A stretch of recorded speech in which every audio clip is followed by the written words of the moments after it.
Hello बच्चों, good morning. बच्चों, पिछली क्लास में हमने 11th एनसीईआरटी का 7वां चैप्टर स्टार्ट किया था, प्राणियों में संरचनात्मक संगठन। और इस चैप्टर में हम 2 पॉइंट इंक्लूड करते हैं, एक तो जंतु ऊतक और दूसरा कुछ लोअर एनिमल्स, सरलतम प्राणी। पिछली क्लास में मैंने जंतु ऊतक टॉपिक शुरू किया था। तो बच्चों, क्या होते हैं ऊतक? कोशिका या कोशिकाओं का समूह, कोशिकाओं का समूह। जिन कोशिकाओं की उत्पत्ति, संरचना और कार्य समान होते हैं, वे ऊतक होते हैं।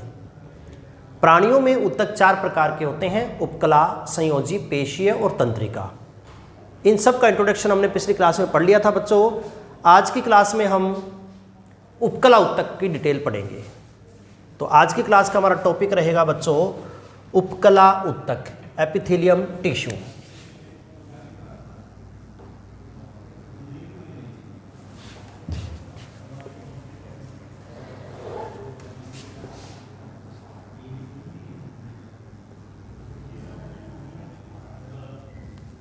उपकला ऊतक,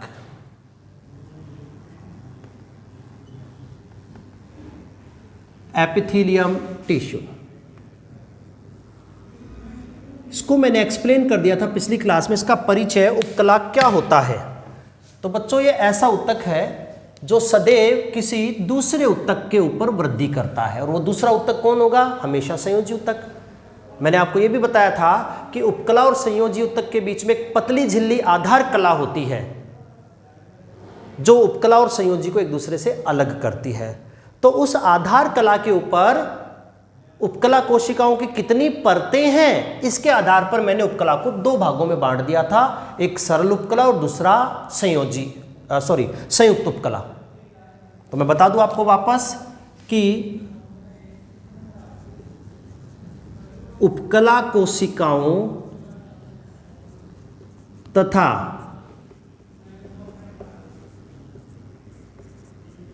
संयोजी ऊतक के मध्य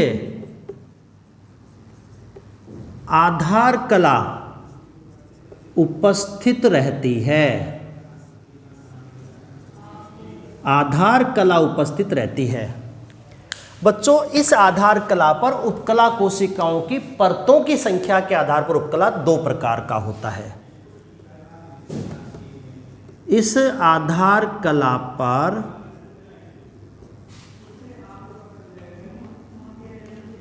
उपकला कोशिकाओं की परतों की संख्या के आधार पर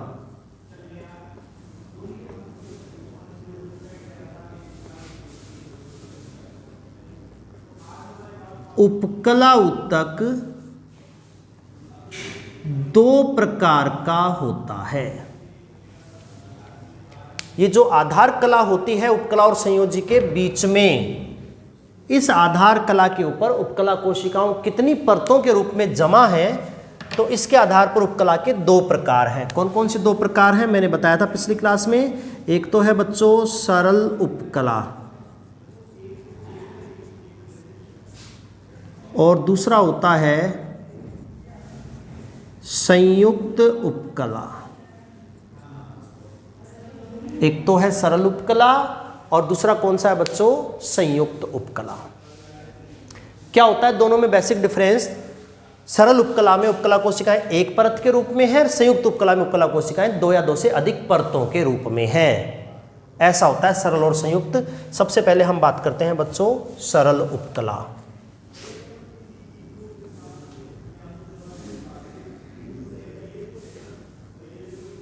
सरल उपकला, सिंपल एपिथेलियम।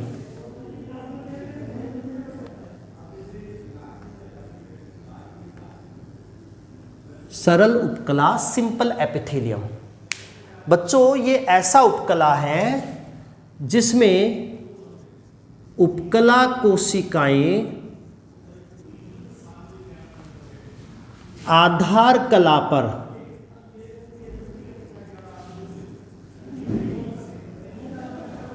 एक स्तर या एक परत के रूप में व्यवस्थित रहती हैं।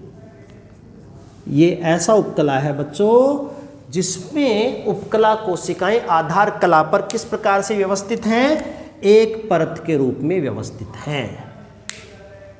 जैसा कि मैंने पिछली क्लास में चित्र बनाया था, वापस मैं एक्सप्लेन कर देता हूं डायग्राम से। जैसे ये मान लो सरल उपकला का डायग्राम मैं यहां पर ड्रॉ कर देता हूं। जैसे बच्चों ये संयोजी ऊतक मैंने बताया था, सबसे पहले उपकला कोशिकाओं के नीचे की ओर क्या पाया जाएगा, संयोजी ऊतक। और यहां पर हम ड्रॉ करते हैं ऊपर आधार कला, बेसमेंट मेम्ब्रेन। और इस आधार कला पर उपकला कोशिकाओं की एक परत।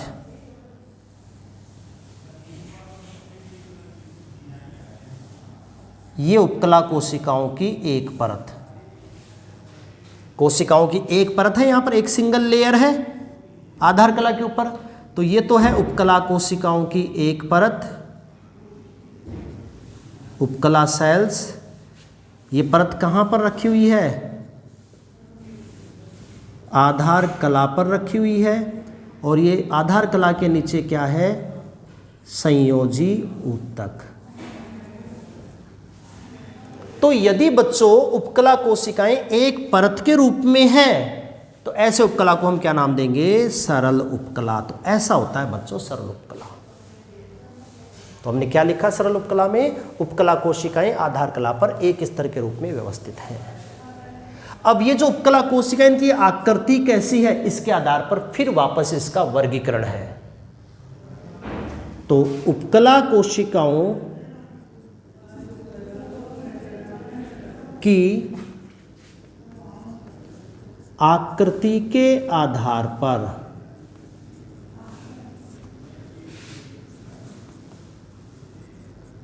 सरल उपकला 4 प्रकार का होता है। वैसे एनसीईआरटी में 3 ही है, बट मैं आपको एक एक्स्ट्रा और बताऊंगा जो वैसे 3rd का ही मॉडिफिकेशन है। फिर भी हमें ध्यान रखना है कि बच्चों उपकला कोशिकाओं की आकृति, ये जो उपकला कोशिकाएं हैं इनकी आकृति कैसी है आधार कला के ऊपर, तो इस आकृति के आधार पर उपकला ऊतक सरल वाला जो है वो 4 प्रकार का होता है। कौन कौन सा है, सबसे पहले हम नाम लिखेंगे, जैसे सरल शल्की उपकला। ऐसा उपकला जिसकी कोशिकाएं शल्क के समान चपटी होती हैं। तो अगर उपकला कोशिकाओं की जो आकृति है वो शल्क के समान चपटी है तो हम नाम क्या देंगे, सरल शल्की उपकला। दूसरा होता है बच्चों सरल घनाकार उपकला। ऐसा उपकला जिसमें उपकला कोशिकाओं की आकृति घन के समान है। ऐसी कोशिकाएं जिनकी लंबाई चौड़ाई ऊंचाई एक समान है तो घनाकार हो जाएगा। तीसरा सरल स्तंभाकार उपकला। ऐसा उपकला जिसमें उपकला कोशिकाओं की आकृति स्तंभ के समान है, कोशिकाओं की लंबाई ज़्यादा है, चौड़ाई कम है, इसको बोलेंगे सरल स्तंभाकार उपकला। और नंबर 4 है बच्चों, वो है आभासी स्तरित उपकला। आभासी स्तरित उपकला, ऐसा उपकला जो दिखाई देता है बहुस्तरीय पर होता है एक स्तरीय, इसको बोलेंगे आभासी स्तरित। वास्तव में जो चौथे नंबर का है ये तीसरे का ही रूपांतरण है। तो एनसीईआरटी में 3 ही दी हुई हैं, लेकिन थोड़ा सा एक अलग से हम इसको पढ़ेंगे क्योंकि कभी कभी ऐसा क्वेश्चन बन जाता है। तो ये 4 प्रकार का होता है उपकला ऊतक। कौन सा, सरल उपकला। सरल कौन सा, जिसमें उपकला कोशिकाएं एक परत के रूप में विन्यासित हैं। अब हमें पढ़ना क्या है इसमें, हमें पढ़ना है बच्चों प्रत्येक उपकला की संरचना कि वो कैसा होता है, और दूसरा उसका एग्जाम्पल कि वह ऊतक हमारे शरीर के किस भाग में कौन सी संरचना बनाता है। तो इस चैप्टर में जो क्वेश्चन जनरली पूछा जाता है वो एग्जाम्पल बेस्ड होता है। आपको क्वेश्चन इस प्रकार से पूछा जाएगा कि कौन से अंग का कौन सा भाग कौन से ऊतक से बना होता है, या कौन सा ऊतक शरीर के किस किस अंग में पाया जाता है। तो एग्जाम्पल बेस्ड क्वेश्चन यहाँ से आता है। सबसे पहले हम बात करेंगे सरल सल की उपकला की। क्लियर है बच्चों? यहाँ तक समझ में आ गया कि उपकला उत्तक क्या होता है और उपकला उत्तक को किस आधार पर हम वर्गीकृत करते हैं। तो बच्चों, कोशिकाओं की परतों की संख्या के आधार पर हम उपकला को बांटते हैं दो भागों में, सरल और संयुक्त। सबसे पहले हम पढ़ेंगे सरल उपकला का पहला प्रकार, सरल शल की उपकला।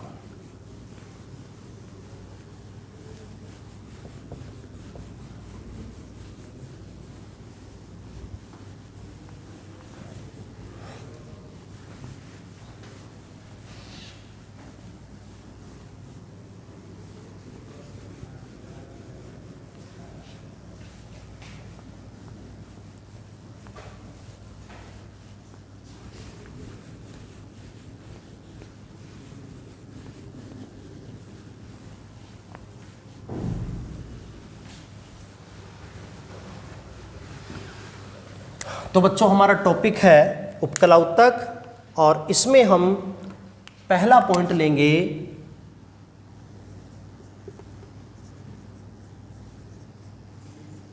सरल उपकला, जिसकी कोशिकाएं कैसी होती हैं? एक स्तरीय। ये है सरल उपकला।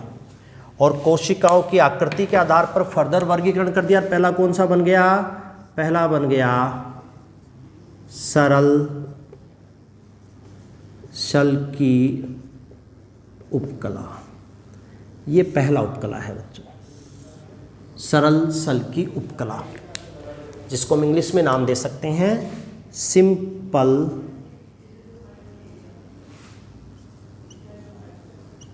स्क्वेमस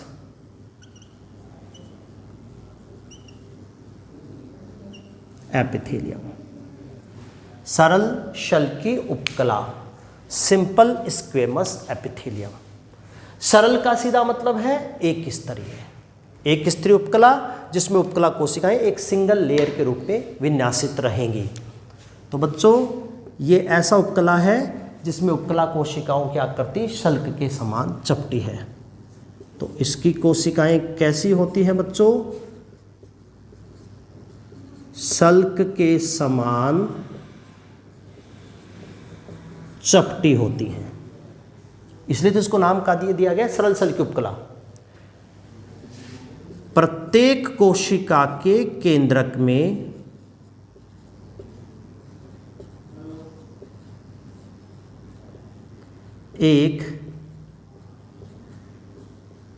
प्रत्येक कोशिका के केंद्र में, केंद्रक नहीं बच्चों, केंद्र में, केंद्र भाग में, प्रत्येक कोशिका केंद्र में एक चपटा केंद्रक उपस्थित रहता है। प्रत्येक कोशिका के केंद्र भाग में एक चपटा केंद्रक उपस्थित रहता है। ऐसा होता है सरल शल की उपकला। रफ डायग्राम में बना दो इसका, कैसा होगा? यहां पर बना देता हूं मैं इसका रफ डायग्राम। किसी भी उपकला का डायग्राम बनाते हैं तो बच्चों, तो सबसे पहले हम बनाते हैं संयोजी ऊतक।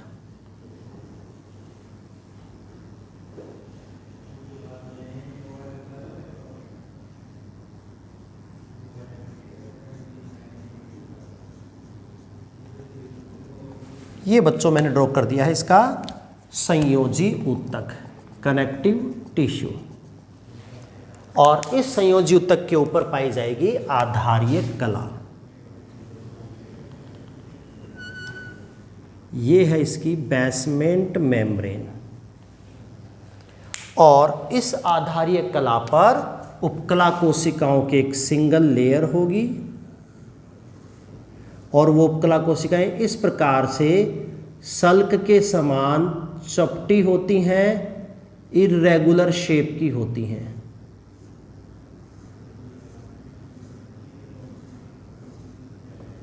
ऐसी होती हैं बच्चों वो कोशिकाएं शल्क के समान चपटी। ऐसा ऊतक है सरल शल की उपकला। नाम हम लिखें यहां पर, तो ये है शल की उपकला कोशिकाएं, जो रखी हुई हैं पतली और पारगम्य आधार कला के ऊपर और उनके नीचे स्थित है संयोजी ऊतक। ऐसा होता है ये ऊतक। ये डायग्राम मैंने आपको समझाने के हिसाब से बनाया है, बाकी एनसीईआरटी में अलग डायग्राम दिया हुआ है 3 डायमेंशनल व्यू का, त्रिविमीय चित्र, तो उसको भी मैं आपको समझा दूंगा अभी। ऐसा होता है। अब इस डायग्राम से बच्चों कुछ कंक्लूजन निकलता है। कंक्लूजन ये है कि बच्चों ये ऊतक ऐसा है जो फर्श पर लगी टाइल्स के समान दिखाई देता है, क्योंकि जिस प्रकार टाइल चपटी होती हैं और फर्श पर एक परत के रूप में लगी रहती हैं, तो वैसे ही बच्चों इस ऊतक में शल की उपकला कोशिकाएं चपटी हैं और एक परत के रूप में लगी हुई हैं। तो ये ऊतक फर्श पर लगी टाइल्स के समान दिखाई देता है, इसलिए इसको पेवमेंट या खंडजी उपकला कहते हैं। ये अलग अगला पॉइंट है इसका इंपॉर्टेंट, जो आपको याद रखना है बच्चों। यह फर्श पर लगी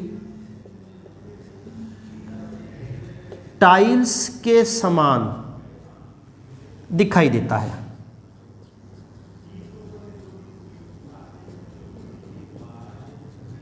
ये ऊतक जो है वो फर्श पर लगी टाइल्स के समान दिखाई देता है, इसलिए इसे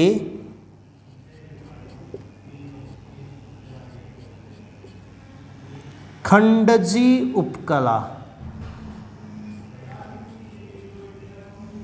खंडजी उपकला, पेवमेंट एपिथीलियम कहते हैं। आपको याद रखना है बच्चों, कौन सी उपकला का नाम खंडजी उपकला है? तो सरल सल की उपकला का नाम खंडजी उपकला है, क्योंकि सरल सल की उपकला फर्श पर लगी टाइल्स के समान दिखाई देता है। दो टाइलों के बीच में उनका जोड़ एक रेखा के रूप में दिखाई देता है, लाइन के रूप में हमें क्लियरली दिख जाता है कि फर्श पर ये एक लाइन है टाइल्स की, ये दूसरी लाइन है। इस प्रकार से टाइल्स के बीच हमें लाइंस दिखती हैं। तो ये एक लाइन, ये दूसरी लाइन जो टाइल्स को एक दूसरे से पृथक करती हैं। तो ऐसे खंडों में बटी हुई होती है उपकला, ऐसा होता है ये उपकला, इसलिए इसका नाम है पेवमेंट या खंडजी उपकला। दूसरा एक और नाम है बच्चों, इसे हम लहरदार उपकला भी नाम देते हैं। इस उपकला का एक अन्य नाम है, इसे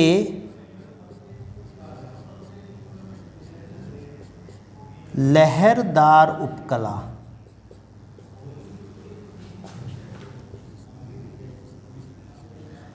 टेसेलेटेड एपिथेलियम भी कहते हैं।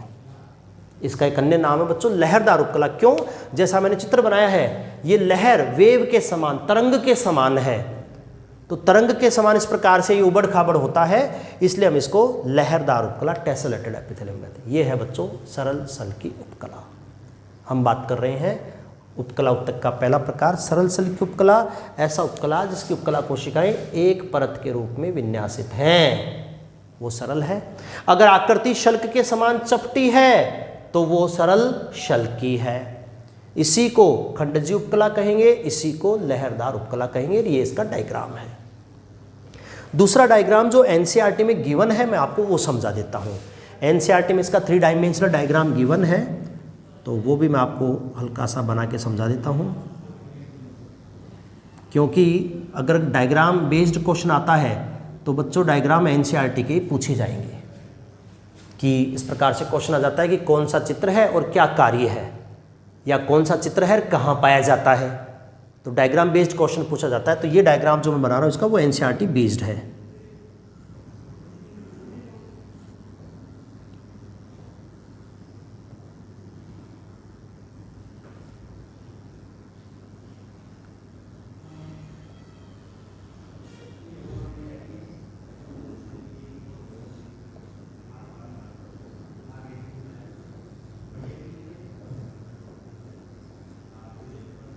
ये मैंने एक परत बना दी है सरल सल की उपकलाओं की। यहाँ पर 3 डायमेंशनल व्यू वाली परत बन जाएगी।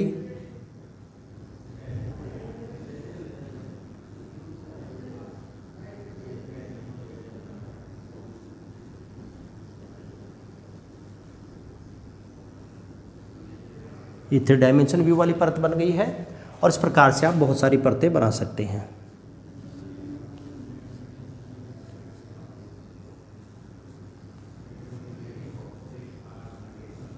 प्रकार से फटाफट बना देता हूँ भाई मैं थोड़ा सा रफली।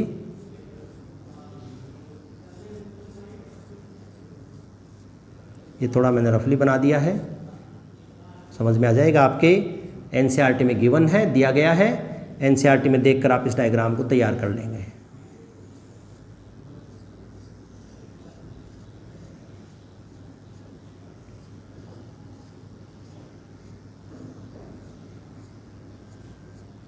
इस प्रकार का तो ये डायग्राम एनसीईआरटी में दिया हुआ है। ये है बच्चों सरल सल की उपकला का।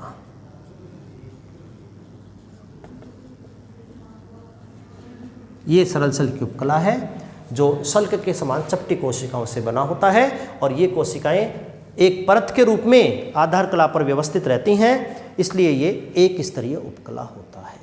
क्लियर है बच्चों? तो ये तो हो गया सरल सल्की की संरचना। इसके बाद हम बात करते हैं कि ये ऊतक शरीर में कहाँ पाया जाता है, किस नाम से पाया जाता है। तो वो इम्पोर्टेंट सेक्शन है सरल सल्की उपकला के एग्जाम्पल्स कि ऊतक हमारे शरीर में किस किस नाम से और कहाँ पाया जाता है।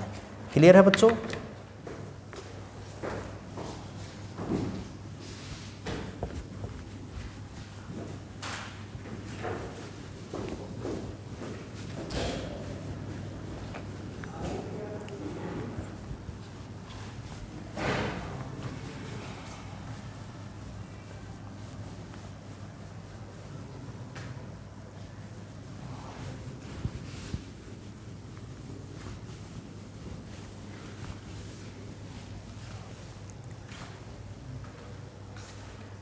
हम बात करते हैं सरल सिंपल स्क्वेमस एपिथेलियम टिश्यू के एग्जाम्पल्स। इंपॉर्टेंट सेक्शन जो आपको याद रखना है। सबसे पहले जो एग्जाम्पल हम पढ़ेंगे वो पढ़ेंगे एनसीईआरटी बुक के।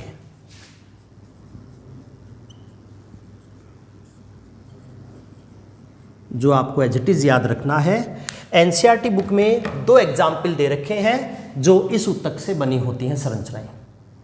पहला एग्जाम्पल है फेफड़ों की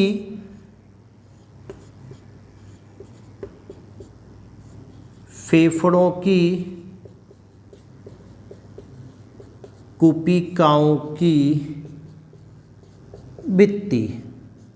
में भी लिख सकते हैं, यहाँ पर एनसीईआरटी में तो में ही लिखा हुआ है, हम में भी लिख सकते हैं, की भी सही है कि फेफड़ों में कुपिकाओं की भित्ति।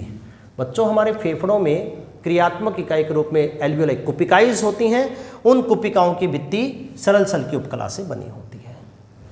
और इसका दूसरा एग्जाम्पल है बच्चों रुधिर वाहिनियों की भित्ति। रुधिर वाहिनियों की भित्ति, ब्लड वेसल्स की भित्ति। और इन दोनों ही जगह पर सरल सल की उपकला क्या काम करती है? इन दोनों ही जगह सरल सल की उपकला विसरण सीमा बनाती है।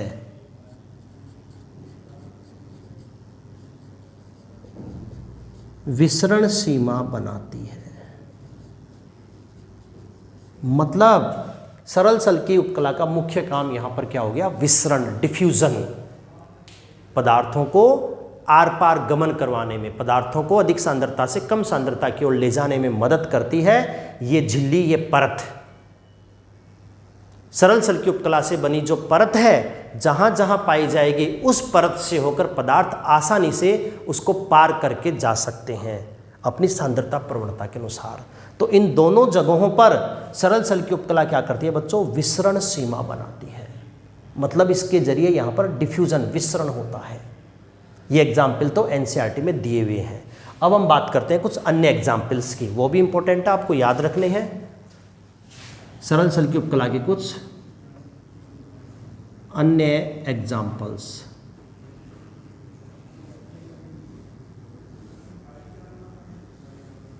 कुछ अन्य एग्जाम्पल्स, जैसे अन्य एग्जाम्पल में एक एग्जाम्पल तो हम लेते हैं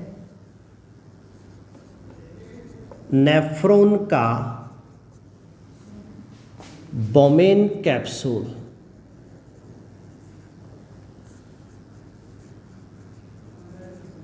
नेफ्रॉन का बोमेन कैप्सूल। किडनी में नेफ्रॉन पाए जाते हैं बच्चों। उस नेफ्रॉन का अग्रभाग प्याले के समान होता है, इस प्रकार से नेफ्रॉन का अग्रभाग इस प्रकार से प्याले के समान होता है, तो इस प्याले नुमा संरचना का नाम है बोमेन्स कैप्सूल। और इस बोमेन्स कैप्सूल की जो भित्ति है वो भित्ति बनी होती है बच्चों सरल सल की उपकला से। दूसरा एग्जाम्पल है बच्चों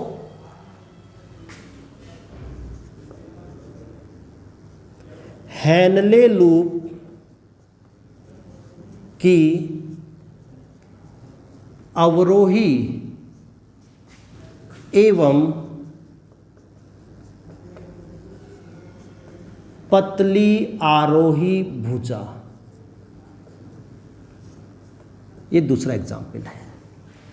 जो हेनले लूप होता है नेफ्रॉन का ही भाग है बच्चों, नेफ्रॉन का ही भाग होता है हेनले लूप।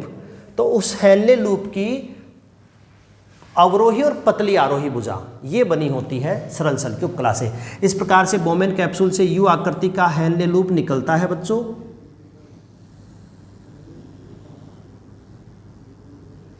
ये पढ़ेंगे जब आप उत्सर्जी तंत्र पढ़ेंगे, वहां नेफ्रॉन की संरचना पढ़ेंगे। तो यहां से छनित्र नीचे की तरफ आता है और यहां से छनित्र ऊपर की तरफ जाता है। तो ये भुजा बच्चों अवरोही भुजा हो गई, ये भुजा आरोही। आरोही में ये वाली मोटी आरोही और ये वाली पतली आरोही। तो पूरी तो अवरोही भुजा और पतली आरोही भुजा, ये दोनों भुजाएं बनी होती हैं सरल सल की उपकला से।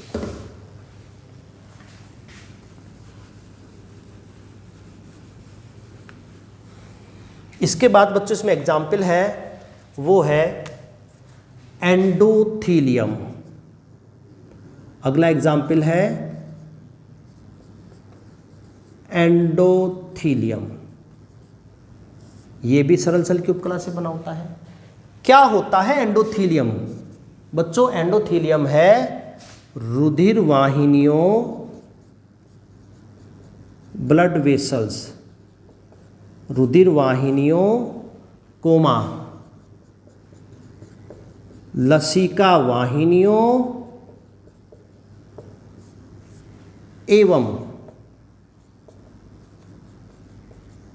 हृदय का आंतरिक स्तर।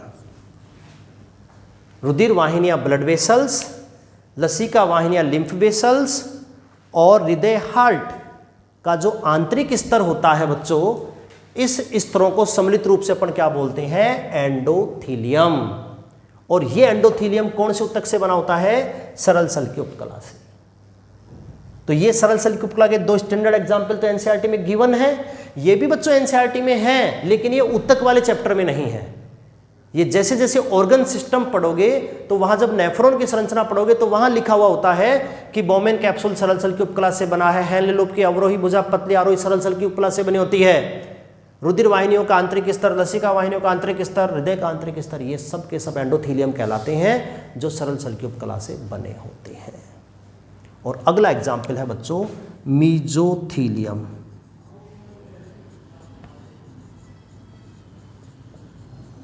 अगला एग्जाम्पल क्या होता है? मीजोथीलियम। और मीजोथीलियम क्या होते हैं बच्चों? गुहाओं के आवरण।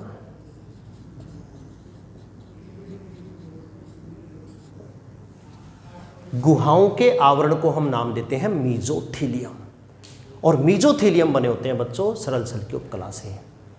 अब गुहाएं क्या होती हैं, उन गुहाओं का कौन कौन सा आवरण हमारे शरीर में पाया जाता है, ये हमें और पढ़ना है बच्चों, कि कौन कौन सी गुहाएं हैं, उनके आवरण का नाम क्या है। उन आवरणों को सम्मिलित रूप से तो क्या बोलते हैं? मीजोथीलियम।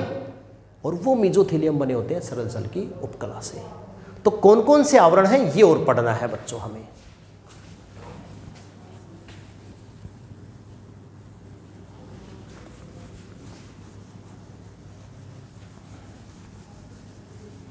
तो सरल सल के अन्य एग्जाम्पल्स की बात कर रहे हैं हम, और अन्य एग्जाम्पल में हम बात कर रहे हैं गुहाओं के आवरण की। अन्य एग्जाम्पल में हम बात कर रहे हैं मीजोथीलियम, गुहाओं के आवरण। कौन कौन से बच्चों? एक तो है हमारे शरीर में 3 प्रकार की गुहाएं हैं। एक तो है हमारी बॉडी कैविटी, देह गुहा। एक है हृदय को रखने के लिए हृदयावरणी गुहा, और एक है लंग्स को रखने के लिए प्लूरल गुहा। इन गुहाओं के आवरण मीजोथीलियम है जो सरल सल की उपकला से बने हैं। तो कौन कौन सी गुहा है बच्चों? पहली तो है हमारे देह गुहा। देह गुहा, इस देह गुहा के दो आवरण हैं, एक बाह्य और एक आंतरिक। बच्चों देह गुहा का जो बाह्य आवरण है इसको हम बोलते हैं पैराइटल पेरिटोनियम, वित्तीय उपकला।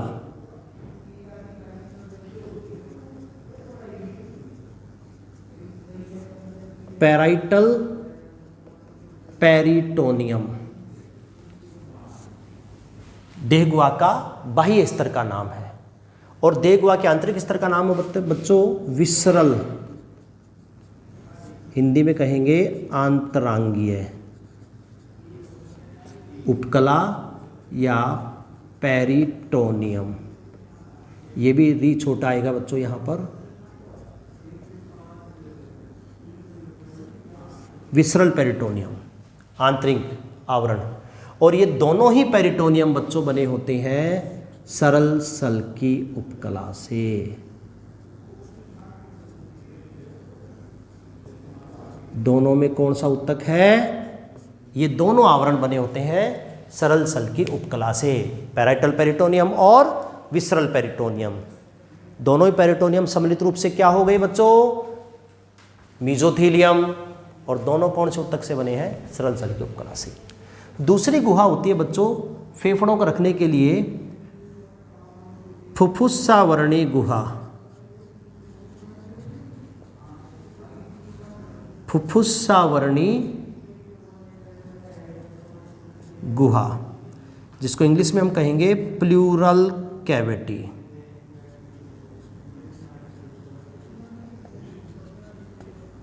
प्लूरल कैविटी, और इस कैविटी के भी वही दो आवरण बन जाएंगे फेफड़ों को रखने के लिए। एक तो बनेगा बाह्य और एक बनेगा आंतरिक। बाह्य को हम बोलेंगे बच्चों भित्तीय प्लूरा,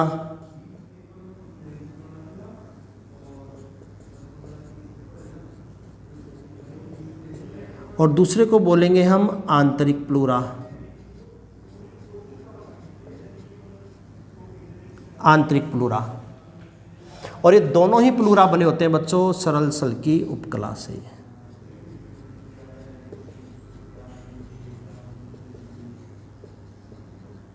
कुल मिलाकर फेफड़े जिस गुहा में रखे होते हैं वक्ष भाग की, उस गुहा का नाम प्लूरल कैविटी है। जब मैं श्वसन तंत्र पढ़ाऊंगा तो वहां क्लियरली पढ़ेंगे हम लोग प्लूरल कैविटी को।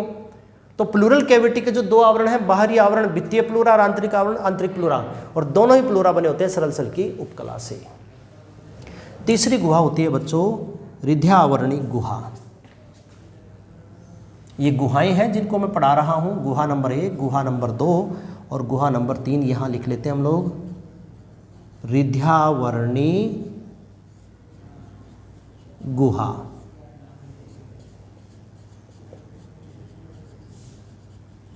Pericardial cavity. हृदयावरणी गुहा, पेरिकार्डियल कैविटी, और वैसे के वैसे ही दो आवरण बन जाएंगे बच्चों। एक तो इसका बनेगा बाह्य आवरण और एक बनेगा इसका आंतरिक आवरण।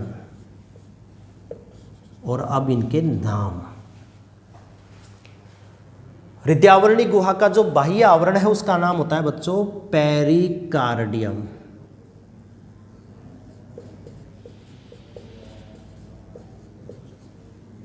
पेरिकार्डियम, और आंतरिक आवरण का नाम होता है बच्चों एपिकार्डियम। बाहरी का नाम है पेरिकार्डियम और आंतरिक का क्या नाम होता है बच्चों? एपिकार्डियम। बच्चों ये जो एपिकार्डियम है ये तो बनी होती है सरल शल्की उपकला से जिसकी हम बात कर रहे हैं।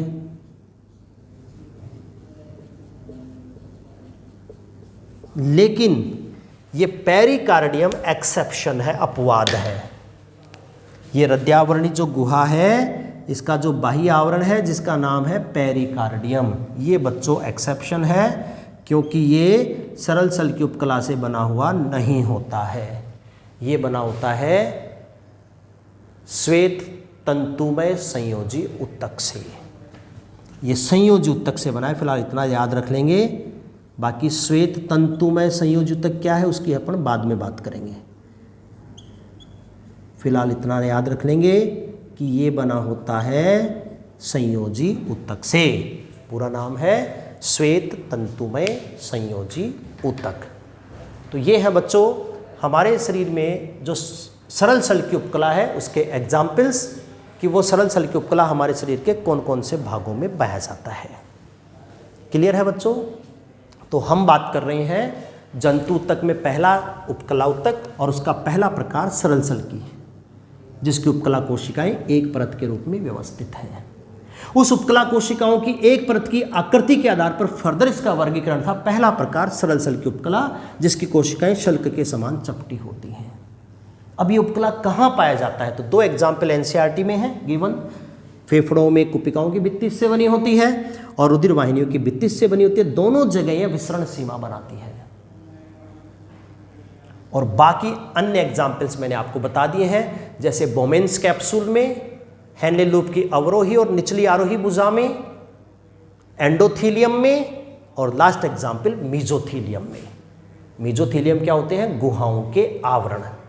हमारे शरीर में मोटे तौर पर 3 गुहाएं हैं। देह गुहा जिसमें आंतरांग पाए जाते हैं, लीवर, आमाशय, आंत्र। फुफ्फुसावर्णी गुहा जिसमें फेफड़े रखे होते हैं। हृदयावर्णी गुहा जिसमें हृदय रखा होता है। तो इन गुहाओं के आवरण को बोलते हैं मीजोथीलियम। और प्रत्येक गुहा में 2 आवरण हैं, एक बाह्य एक आंतरिक, बाह्य आंतरिक, बाह्य आंतरिक। तो बच्चों देह गुहा का बाह्य पैराइटल पेरिटोनियम, आंतरिक विसरल पेरिटोनियम, दोनों बने होते हैं सरल सल की उपकला से। फुफ्फुसावर्णी गुहा का बाह्य भित्तीय प्लूरा, आंतरिक विसरल प्लूरा, दोनों बने होते हैं सरल सल की उपकला से। लेकिन हृदयावर्णी गुहा का बाह्य आवरण पेरिकार्डियम, ये बना होता है श्वेत तंतुमय संयोजी ऊतक से। White fibrous connective tissue. और दूसरा जो आंतरिक है एपिकार्डियम, ये बना होगा सरल सल की उपकला से। तो ये थे बच्चों सरल सल की उपकला के सारे एग्जाम्पल्स। बुक में अलग अलग जगह दिए हुए हैं, केवल उपकला में तो इतने डिटेल नहीं है, पर ये एनसीईआरटी में अलग अलग जगह पर दिए हुए हैं, तो आपको सब के सब याद रखने हैं।